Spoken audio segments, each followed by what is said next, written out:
Bonjour à tous, j'espère que vous allez bien. Je vous retrouve aujourd'hui dans une nouvelle vidéo. Il s'agit de ma sélection de sorties livresques pour le mois de novembre. Alors c'est une vidéo qui va être certainement un petit peu plus courte que les autres pour deux raisons.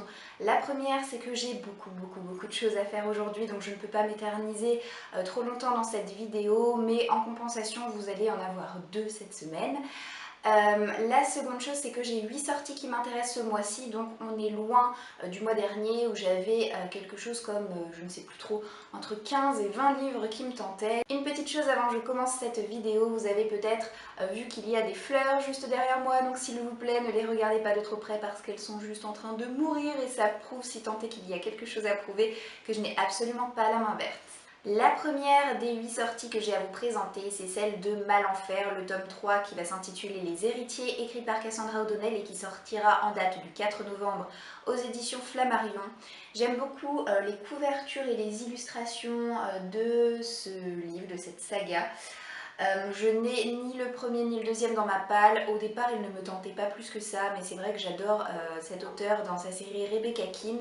Et malgré que là, ce soit plus axé jeunesse, je me dis que voilà, de plus en plus, j'aimerais bien me laisser tenter. Donc pourquoi pas un jour ou l'autre faire l'acquisition de ce livre. Toujours en date du 4 novembre sortira le tome 2 de la trilogie Legend écrit par Marie-Lou qui s'intitule Prodigy. Donc il s'agit d'une dystopie dont le premier tome m'avait été offert par ma copine Althea pour mon anniversaire. Du coup j'attendais la sortie poche du tome 2 pour que mes livres puissent matcher ensemble. Je peux simplement vous dire concernant cette histoire qu'il s'agit d'une dystopie qui met en scène notamment deux personnages principaux. D'un côté on a June qui fait partie de l'armée qui est patriote et de l'autre côté on a Day, une espèce de bad boy délinquant. Donc leur univers les oppose complètement mais leur route va se croiser du jour au lendemain et leur destin va être complètement chamboulé. C'est absolument tout ce que je sais concernant cette histoire, mais je sais qu'elle a énormément plu au plus grand nombre, donc aucune raison que ça ne soit pas mon cas.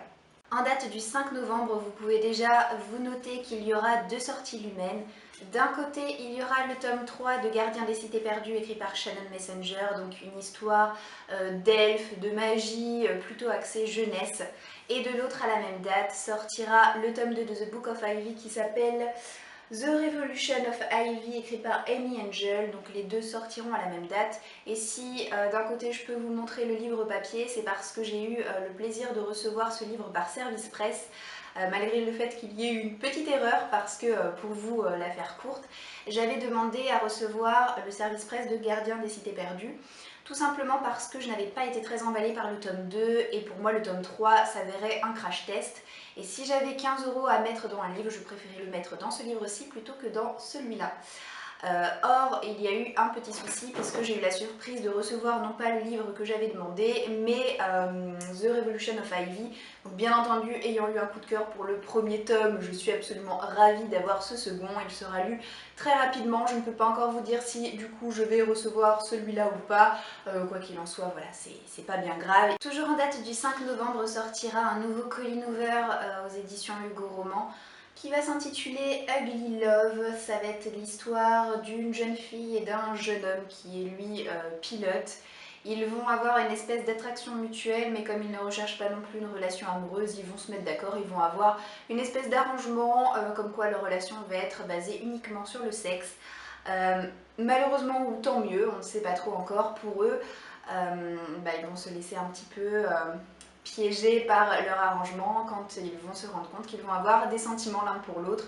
Donc bien entendu je compte m'acheter ce livre comme j'ai déjà acheté tous les Colleen Hoover qui sont sortis à ce jour en français. Vous allez peut-être penser que je suis folle étant donné que je les achète tous et je n'en ai lu pour le moment aucun, tout simplement par manque de temps, mais je ne désespère pas que ça arrive bientôt. En tout cas voilà, bien entendu je me note cette sortie là. Un petit peu plus tard dans le courant du mois, le 12 novembre pour être précise, sortira chez Michel Lafon Alfie Bloom et l'héritage du druide. J'aime beaucoup cette couverture, ça me fait tout de suite penser à un roman un petit peu jeunesse et empreint de fantastique.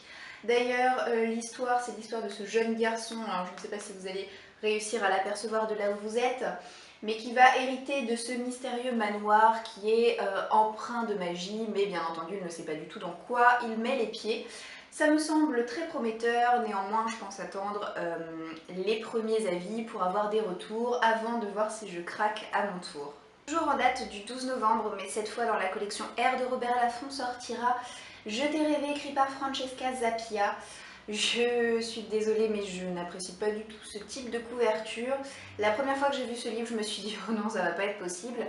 Mais j'y suis revenue parce que le sujet m'a l'air vraiment percutant et intéressant, puisque c'est un contemporain qui va parler de la schizophrénie. Je trouve que c'est un sujet très grave et dont on ne parle absolument pas assez en littérature. Du coup, ça m'intéresse, c'est une maladie qui est vraiment grave, je trouve. Et je me demande tout simplement ce que l'auteur a pu en faire, donc ça a attiré ma curiosité et il y a de grandes chances pour que je craque pour ce livre. Le dernier livre que j'ai à vous présenter sortira en date du 19 novembre dans la collection R de Robert Laffont. Il s'agit du tome 2 de Phobos écrit par Victor Dixon. Je n'ai toujours pas lu le tome 1, j'espère que ça ne serait tardé. J'aime un peu moins cette couverture que celle qui avait été divulguée dans des tons un petit peu bleus, enfin la couverture provisoire, je préférais largement à la définitive, qui ressemble un petit peu trop à mon goût à celle du premier tome. Maintenant voilà, c'est vraiment très subjectif de ma part. Au niveau de l'histoire, bon, je vais vous la résumer en 2 mots, tout le monde la connaît je le pense, vous n'avez pas pu échapper au phénomène Phobos. Il s'agit d'une colonie, la première colonie humaine sur Mars et dans un vaisseau spatial en partant sur cette planète. Il va y avoir une espèce de speed dating entre plusieurs filles et plusieurs garçons, donc on va mélanger comme ça romance et SF.